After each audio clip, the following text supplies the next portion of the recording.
Hi అండి. మనకి పువ్వులు గుత్తులు గుత్తులుగా కాయాలి, బాగా మొగ్గ విడవాలి అంటే మనం ఏం చేయాలన్నది మీకు ఈ వీడియోలో చెప్తాను. లాస్ట్ వరకు చూడండి.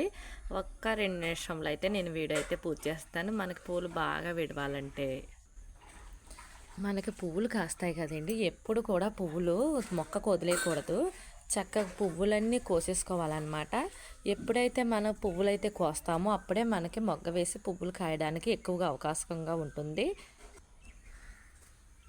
ఇలాగ మనం ఎప్పుడు పువ్వులు కోస్తామో కొమ్మకి కూడా పువ్వులు అయితే తొడిగేస్తాయి అనమాట. అదే మన పువ్వులు వాటికే వదిలేసామనుకో చక్కగా కొమ్మలు చిగురిచ్చగా మనకు పువ్వులు అయితే కాయవు. అదొకటి కారణం ఉంటుంది. ఒకటి కారణం అయితే రొప్పరు జర ఎదిగిపోతాయి కదండి. ఆ ఎదిగేటప్పుడు కొమ్మలు అయితే తెంపేసుకోవాలన్నమాట. కొమ్మలు తెంపేసుకుంటే మళ్ళీ వాటికి చిగుళ్ళు వచ్చి మనకి పువ్వులు కాసే అవకాశం ఎక్కువగా ఉంటుంది. నేనైతే ఈ రొంపలన్నీ కూడా చక్కగా ఎదిగిపోతున్నాయి అన్నమాట. ఎదిగిపోతే పై రెమ్మలు అయితే ఇరిగేస్తే చక్కగా చిగుళ్ళు వేసేసినాయి. చిగుళ్ళు వేస్తేనే కదా మనకి పువ్వులు పూస్తాయి.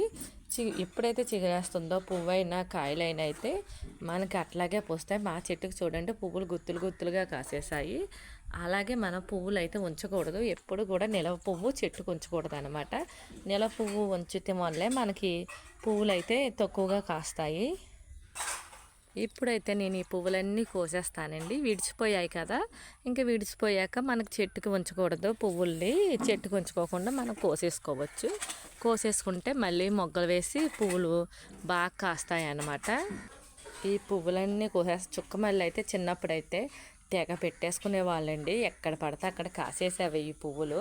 ఇప్పుడు వాళ్ళైతే చుక్కమల్లి ఏంటి అంటారు. కానీ తలకి మంచి అందాన్ని ఇస్తుందండి. తలలో పెట్టుకోగానే చాలా బాగుంటాయి. పువ్వులు కొయ్యుకోకుండా పువ్వులు కోసేవాళ్ళని మీకు చూపిద్దామని నేనైతే ఈరోజు ఎన్ని పువ్వులన్నీ వదిలేసాను అనమాట. లేకపోతే ఎప్పటికప్పుడు పువ్వులు అయితే కోసేస్తాము.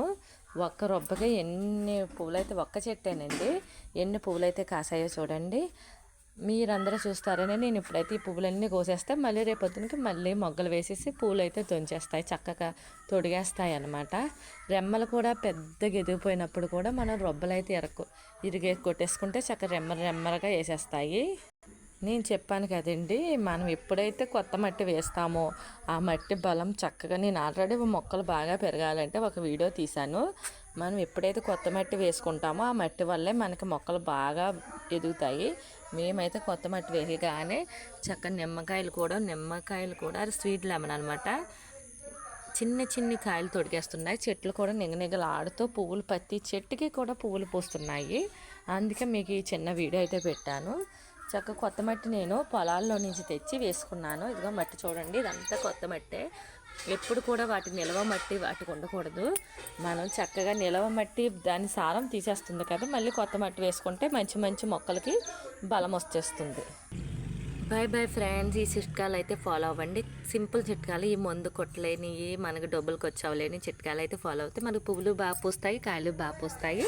Bye friends. వీడియో నచ్చితే లైక్ చేయండి, కామెంట్ చేయండి. మా ఛానల్ పేరు గీతా నేచురల్ లైఫ్.